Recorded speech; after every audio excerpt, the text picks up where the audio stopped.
முதலாவது நரகம் மூட்டப்படுவதே காரிகளாலும் ஆலிம்களாலும் கனிக்களாலும் என்று வார்த்தை பார்க்கிறோம். ஓதக்கூடியவர்கள், பணக்காரர்கள், படித்தவர்கள். ஏன் நீ சொல்லப்படணும் என்பதற்காக செய்தாயின்னு என்ன செய்யும்? அதில் சொல்லப்படுறதை நம்ம பார்க்குறோம். அல்லாஹு தாலா என்ன செய்யணும்? எங்களை காப்பாற்ற வேண்டும்.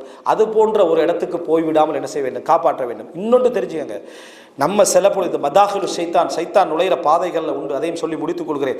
சில பொழுதுகளில் நம்ம தூய்மைப்படுத்த விரும்பவும் மாட்டோம். தூய்மைப்படுத்துறன்னு யாரும் நமக்கு தூய்மைப்படுத்த முன்னுக்கால சொன்னால் நம்ம அமைதியாகவும் இருந்திருப்போம், கணக்கெடுக்காமல் போயிருப்போம்.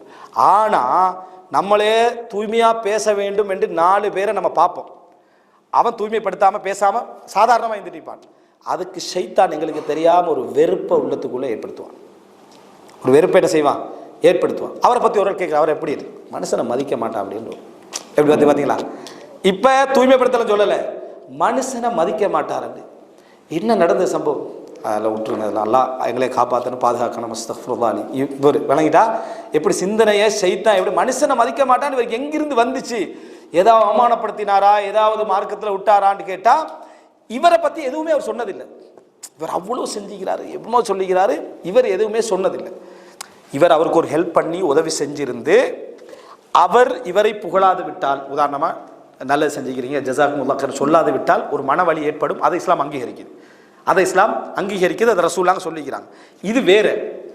இது அல்லாம உன்னை புகழ்ந்து போற்றி கண்டிக்கிறது, விளங்கிட்டா, உன்னை பாராட்டி கண்டிக்கிறது என்ற பகுதி இருக்குதே, இதைத்தான் சொல்ல வாரேன். இது அவருக்கு என்ன செய்யும்னா, அவர் மனுஷனோட நல்லா நடந்து கொள்ள மாட்டார், மனுஷனை மதிக்க மாட்டார் என்று எதடா சொல்றாருன்னு உங்களுக்கு காலம் போற டைம்ல விளங்கி வெறுப்ப வேறு பக்கத்தால் என்ன செய்வார்? சைத்தான் கொண்டு வருவார். சில டைம்ல எதுவுமே இருக்காது, அவர் ஒரு கருத்தை சொல்லிடுவார். இவர் அந்த கருத்துல என்ன செய்வார்? மோதுவார். இவன் எனக்காக வேண்டித்தான் இந்த கருத்தை எதிராக என்ன செய்யறான்? பேசுறான். சைத்தான் அந்த எண்ணத்தை கொண்டு வந்து என்ன செய்வான்? கிட்ட நெருக்கிடுவான்.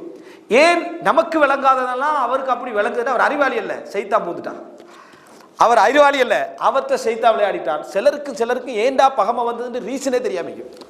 இவங்க 2 பேரும் ஏன் பகைச்சிக்கனாங்க, ஏன் சண்டை பிடிச்சிக்கன்னு காரணமே தெரியாம இருக்கும். எங்கேயோ இருக்கிற பிரச்சனையை சைத்தான் எங்கேயோ வந்து என்ன செய்வான்?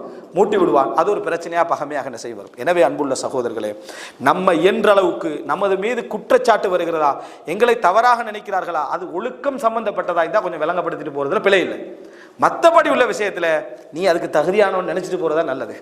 நீ அதுக்கு தகுதியானவன் நினைச்சிட்டு போறதா நல்லது. அப்படிப்பட்டவர்களாக நம்ம நடந்து கொள்ளும்.